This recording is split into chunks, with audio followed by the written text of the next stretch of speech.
Bapak Ibu, saudaraku yang terkasih, saya menyampaikan sebuah renungan singkat yang bertemakan memegahkan diri dari hasil korupsi.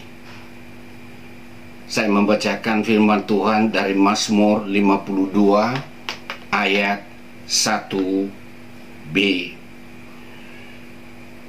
Mengapa engkau memegahkan diri dengan kejahatan, hai pahlawan, terhadap orang yang dikasihi Allah sepanjang hari?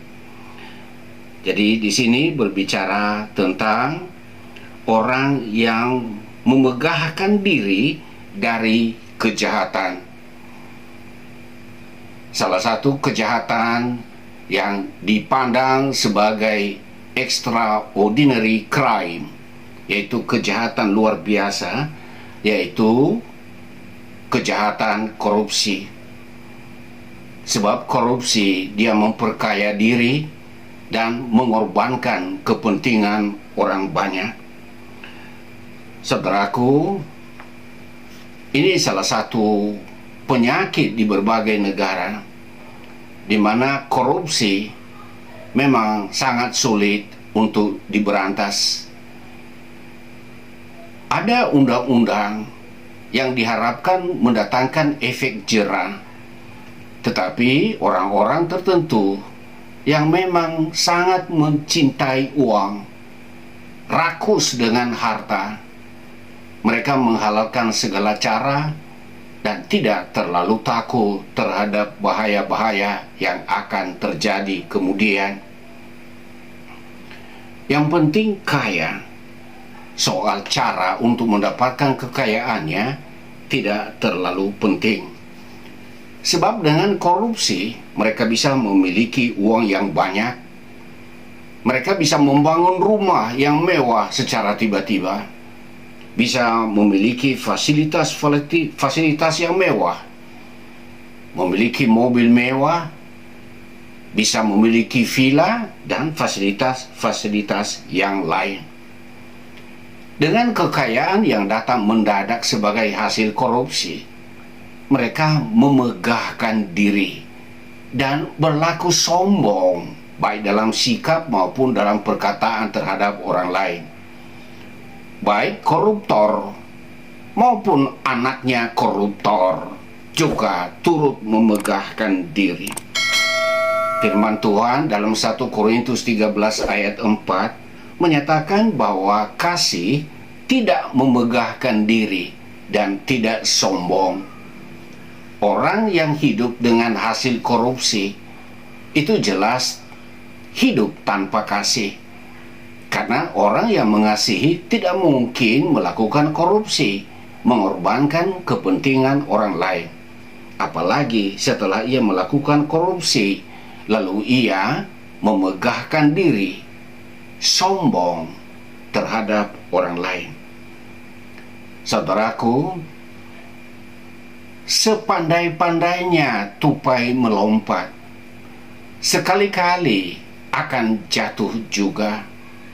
Sepandai-pandainya manusia menutupi hasil korupsi, seringkali terjadi setelah orang itu sudah tidak di dalam jabatan itu.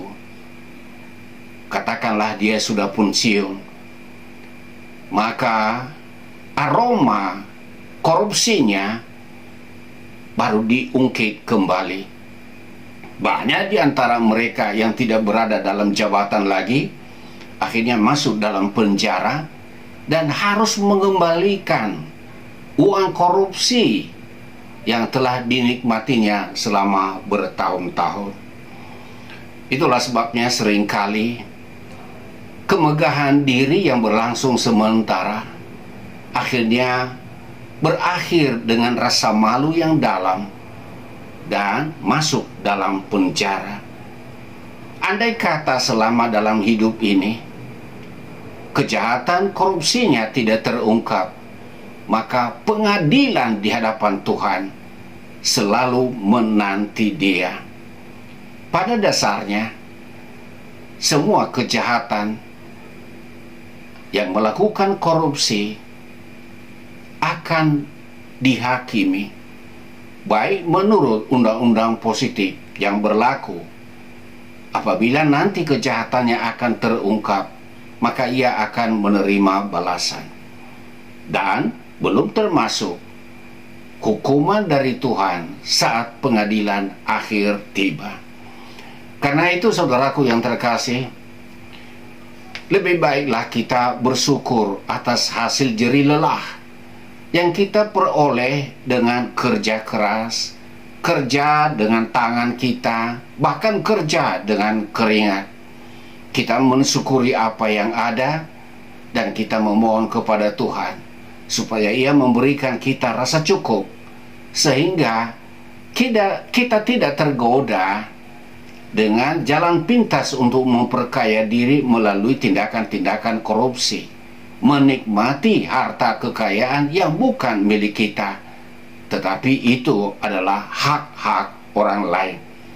Sebab apa yang kita peroleh dengan cara yang terkutuk itu, pasti suatu saat Tuhan punya cara untuk membongkarnya, sehingga siapa yang melakukan tindakan korupsi akan menuai akibatnya pada masa hidupnya, sampai kepada anaknya, bahkan sampai kepada anak cucu.